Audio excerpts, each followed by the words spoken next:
Are you trying to fit jeans or snug fitting pants? I'm going to do a series for the next few weeks that's going to focus on changing the shape of a jean or pant pattern that's close fitting from within the pieces. I've been working with one of my Zoom Fit Lab students to fit a pair of jeans, and a bunch of interesting stuff happened. So I want to share some of this with you. And I also want to take this moment to remind you, if you're tired of fitting pants or jeans by yourself or a shirt, I offer Zoom Fit Lab, which is an hour session that can just help you get over the hump or the challenge that you're working on that you can't seem to figure out. So I'm putting a link in the description below if anyone would like to spend a quality hour with me, which, by the way, can be split up into 2 half-hour sessions if that works better for you. So I just want to offer that. But what I want to do today is show you something different that may work if you have a prominent calf and or knee and it's snug around that area, but you don't need to add extra up above your knee. Just to remind everybody about a very traditional way to adjust and make room for a prominent calf, what you can do is you can use your center balance line. I'm just going to draw that in. And let me just draw here. So let's say the calf area is approximately here. You're going to make little diagonal guidelines like this. Okay, and what that allows you to do is slash up and pivot at the top of the diagonal slash lines to spread this open.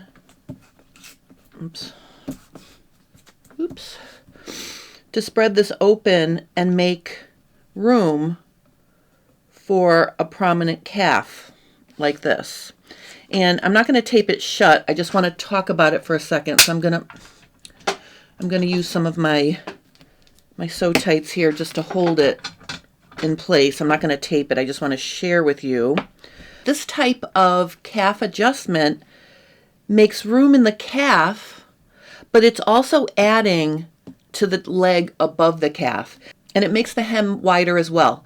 So this works great if you needed extra ease higher up on the leg as well, or you just don't mind having a little bit of a fuller leg. What I want to show you today is another way to open up the calf area without adjusting the width at the hem or the leg above the knee. Now, to do it this way, you're going to have to adjust both the front and back leg. So I'm going to get myself a fresh front and back pattern piece here. I've already cut them out so they're ready to go, because remember, this series is all about adjusting within the pattern, so I don't need any extra paper outside the edges. All right, so the first thing I'm going to do here is I'm going to identify, my center balance line. I'm just going to do that. So there's one there. Here is one here. Okay, and I'm going to identify the level of the calf. And I'm going to do this with the pattern pieces together because this adjustment needs to be done at the same level vertically. And you'll see why in a minute. So here's my knee. And then the most prominent part of my calf, let's say, is like right here. Okay, so I've got the prominent calf is here, and my knee level is up here.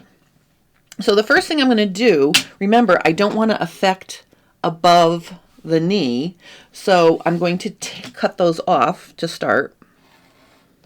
So we'll just cut them both off. And let's work with the back leg first.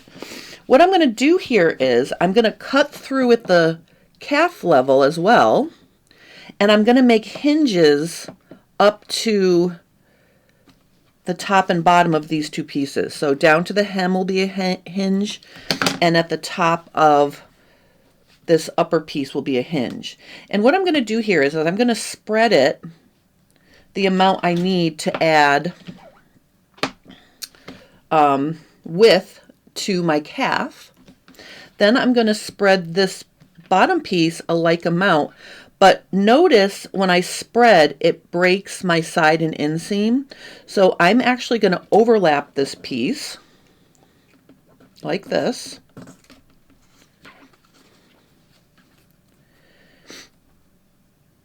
And I'm going to just tape them together. I'm not changing the length of the side and inseam because I'm making those match. So it's like it's a pivot, but I cut it apart because it just makes it easier.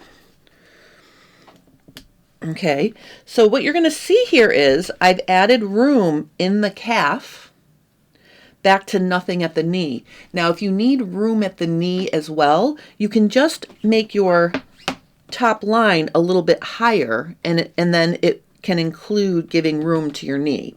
So this shows just for the calf, but again, if you want to make your line a little bit higher, you can include the knee. But notice I haven't affected anything except for this area, making room for the calf. But the other thing that happens here is, and let me just tape together these pieces, and I want to explain something to you. You can see, and this is why I love working on my Sew Tights darker board, you have room here, and you have some vertical length here. That vertical length is putting back what overlapped right here. So over here we have a slight overlap. The pieces slightly overlap right here. Okay.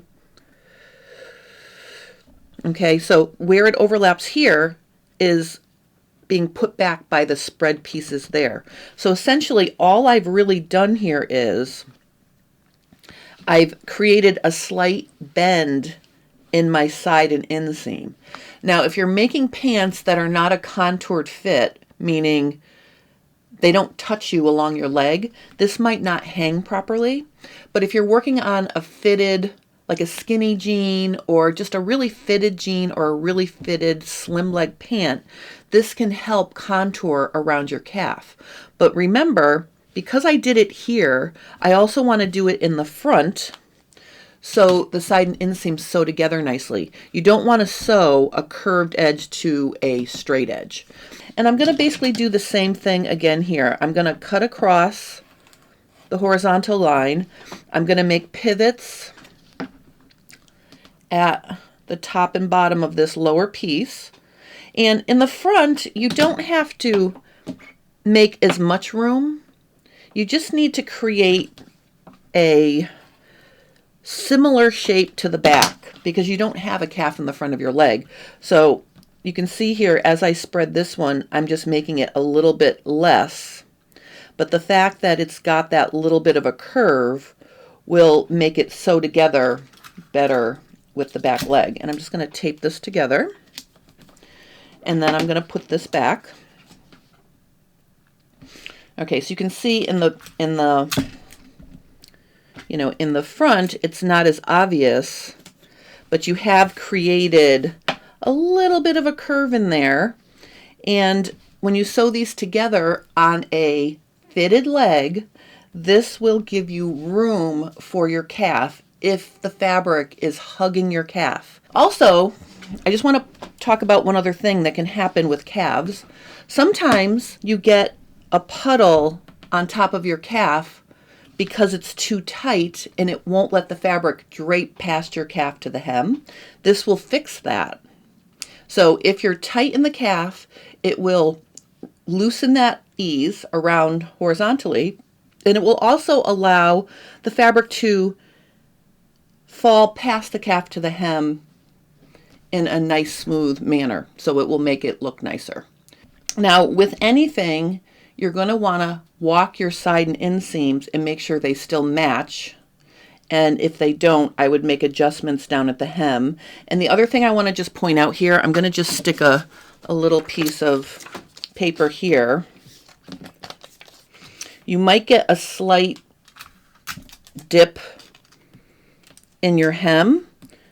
So if you notice that you've got a little dip here, you can just straighten it out by connecting the original side and inseam edges. So you can see it just a little bit there and a little bit here.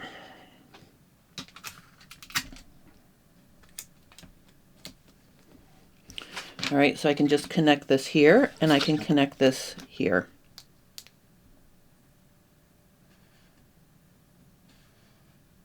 Like that. Just to make it, you know, square across the bottom. I'll cut off the extra so you can see. And it's very subtle, but you know, if it dips up, you can fill in this little area. All right, and there is a completed prominent calf without adjusting other parts of the leg.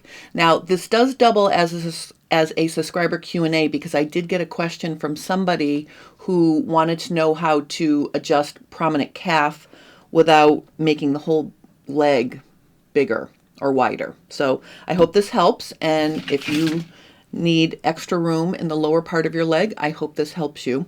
If you have any questions or comments, please post those below and I will help you. I just want to take a minute and thank everybody for following along with me. I really appreciate it. If you enjoy my content, consider liking and subscribing to my channel because it helps me grow. And I hope everybody has a lovely rest of their day. Thanks for watching.